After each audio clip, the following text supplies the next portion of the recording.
Câu hả? Cậu đi. Cà phê một ngày. Ừ.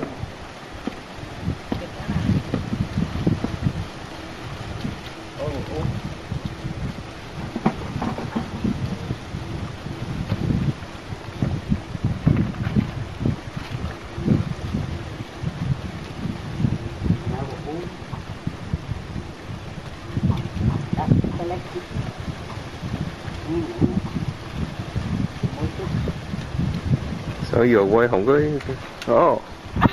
Chưa. Nó mới giật à. Hả? Chưa anh đi á. Chưa.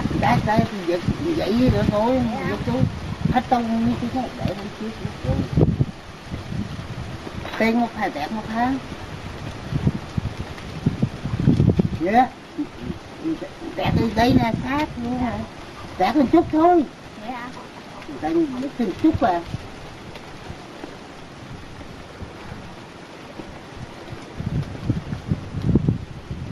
Người ta giật ra giật một chút rồi kéo lên.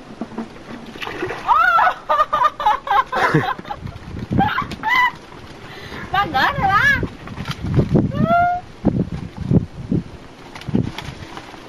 Trời ơi, câu mới có chút xíu được 3 con rồi.